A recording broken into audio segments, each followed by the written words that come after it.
ikuti program Camera, catatan Menko Airlangga. Dengan segala kesadarannya melahirkan Sumpah Pemuda itu, dan ujungnya terjadilah pergerakan luar biasa.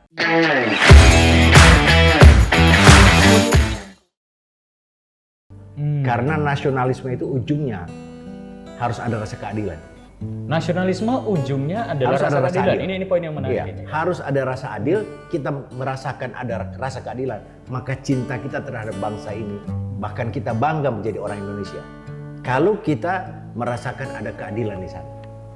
Dan ini kita bisa lihat di mana-mana kalau kita merujuk atau kita melihat beberapa negara yang terjadi konflik bersenjata. Itu tidak semata-mata orang mengatakan bahwa itu adalah karena ideologi atau karena sukuisme yang kuat atau etnonasionalisme, tapi juga paling yang mendasari itu adalah kesejahteraan mereka itu diabaikan atau terabaikan oleh negara. Maka oleh sebab itu saya kira negara itu harus hadir, wajib hadir sesuai dengan amanat dari konstitusi negara kita. Dia harus merawat nasionalisme itu dengan mendistribusikan kekayaan itu menjadi dirasakan oleh semua pihak. Bang Amos, saya tadi sangat tertarik dengan poin Abang tentang contoh-contoh bagaimana ketika nasionalisme itu tidak dirawat dengan baik, negara bangsa itu bisa pecah ya. Mungkin Abang merefer ke kasus beberapa negara, kita tahu ada kayak negara Yugoslavia yang pernah pecah di tahun 90-an, kemudian juga Uni Soviet zaman dulu dan beberapa. Tapi kita akan bahas soal itu sedikit nanti. Saya pengen narik ke Indonesia dulu nih, Bang. Kalau kita bicara tentang nasionalisme, kita tidak bisa lepas bicara tentang Budi Utomo. Kita tidak bisa lepas bicara sejarah pergerakan ya. Sejarah pergerakan. Tidak bisa lepas bicara tentang Sumpah Pemuda. Mungkin teman-teman pernah mendengar tentang Budi Utomo, tentang Sumpah Pemuda, tapi hanya sebatas teks di buku sejarah di pelajaran zaman SD, SMP, SMA mungkin ya. Tapi saya ingin meminta pandangan Bang Amos nih, yang jangan seperti kayak di buku-buku sejarah lah teman-teman sudah bosan tuh. Itu seperti apa sih sebenarnya pergerakan nasionalisme Indonesia hingga akhirnya mewujud sebagai kemerdekaan di tahun 1945, 17 Agustus, Bang Amos? Rujukannya begini, kenapa sampai ada kesadaran kolektif anak bangsa waktu ketika itu menjadi anak bangsa? Kenapa ada kesadaran kolektif dari kelompok Bumi Putra ya, atau Pribumi waktu itu? Betul. Karena memang Belanda waktu itu memberikan sebuah kebijakan di mana Belanda merasakan saatnya kita memberikan mereka semacam apresiasi dengan dikenal dengan politik etis. Nah, politik etis ini kemudian dia memberi ruang kepada kaum pribumi atau kaum bumi putra untuk mendapatkan kesempatan belajar di Belanda. Nah, ketika mereka berangkat ke sana, ketika itu adalah ya banyak sekali tokoh-tokoh nasional kita. Timbullah di sana mereka kesadaran intelektual mereka tentang bagaimana yang namanya nasionalisme dan faham-faham itu tumbuh di sana. Ada sosialisme dan lain-lain. Timbullah di sana perdebatan, pergulatan pemikiran mereka tentang bagaimana untuk membangun sebuah bangsa. Karena sudah ada kesadaran waktu itu.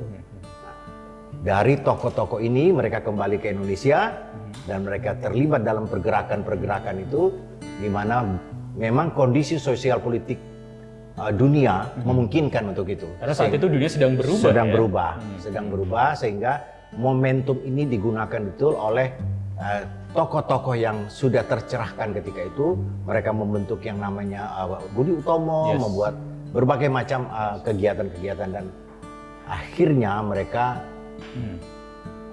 dengan segala kesadarannya melahirkan Sumpah Pemuda itu, dan ujungnya terjadilah pergerakan luar biasa untuk memperjuangkan untuk merdeka.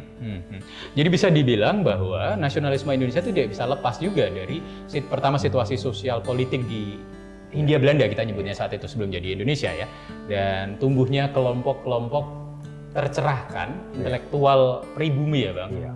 Harga diri kebangsaan. Harga diri kebangsaan. Harga diri kebangsaan itu dalam arti harga diri mereka sebagai kaum bumi putra yang secara secara politik itu dibedakan kelasnya oleh Belanda kepada orang Belanda sebagai kelas 1, kemudian kepada golongan lain kelas 2, sementara buat pribumi itu adalah kelompok paling di bawah. Sehingga ada rasa ketidakadilan itu. Lagi-lagi soal konteks ketidakadilan. Jadi kalau orang merasa tidak adil, maka upaya untuk melakukan perlawanan itu pasti akan terjadi. Oke, kita bisa bilang ya bahwa di Indonesia zaman dulu atau di Hindia Belanda itu Belanda mempraktekkan politik yang membedakan warga, divide et impera. Kita bisa bilang itu politik apartheid juga kan, kalau dibilang seperti itu ya. Cuman pertanyaan saya seperti ini, Bang. Mereka yang tercerahkan yang saat itu menggerakkan pergerakan nasionalisme melalui organisasi kayak Budi Utomo, kemudian kita punya Sarekat Islam, kita punya banyak partai lah ya, Indonesia Partai dan sebagainya. Itu siapa? Mereka itu dari background apa? Bagaimana mereka bisa punya kesempatan untuk mendapatkan pendidikan hingga akhirnya bahkan sampai ke Belanda ketika itu hingga akhirnya muncul kesadaran tentang nasionalisme. Siapa mereka? Maksudnya background apa mereka? Jadi memang waktu itu kesempatan itu dibuka oleh Belanda kepada anak-anak keturunan yang memang menjadi bagian dari Belanda ketika itu. Oke, jadi bagian elit juga. Bagian elit. Dan memang kalau kita bicara pergerakan atau revolusi atau apapun, selalu itu digerakkan elit. Selalu diawali dari elit. Elit. Jadi elit yang mempunyai kesadaran luar biasa, itulah yang mereka adalah tokoh-tokoh pergerakan. Dan kita bisa lihat di zaman manapun itu selalu digerakkan oleh elit. Oke, kalau saya boleh ngambil contoh misalnya tokoh pergerakan nasional di era Budi Utomo dan mungkin di era Sumpah Pemuda seperti Dr. Cipto Mangunkusumo. Beliau memang putra dari pembesar di salah satu kota di Jawa. Kemudian ada Sutomo, kemudian ada Soekarno yang nanti jadi presiden kita dan sebagainya. Memang mereka datang dari kelompok elit.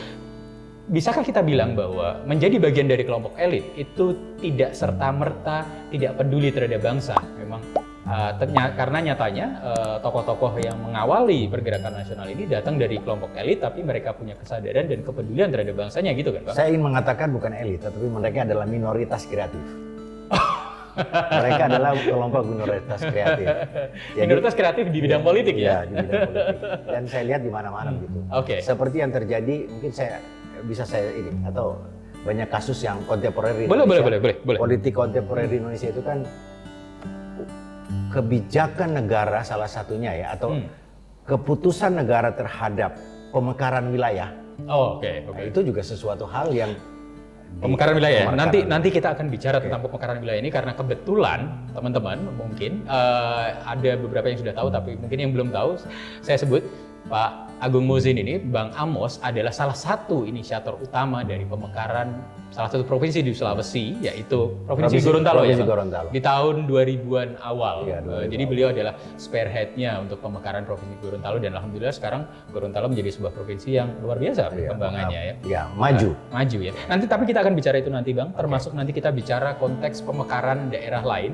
Saat ini di gedung DPR sedang ada, insya Allah hari ini pengetokan palu untuk pemekaran Provinsi Papua menjadi beberapa provinsi. Gitu ya? Nanti kita akan bicara itu, Bang. Kita dengerin dulu Mas Aldo, sudah nggak sabar mau nyanyi. Kita dengarkan suara merdu Mas Aldo. Thank you.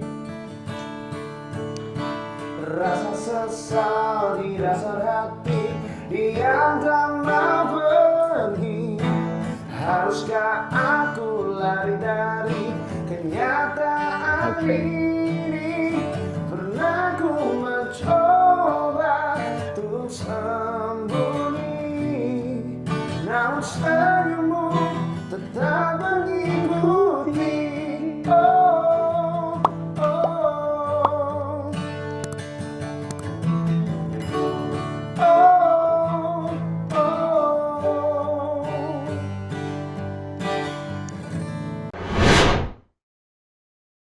Ikuti program Camera, catatan Menko Airlangga.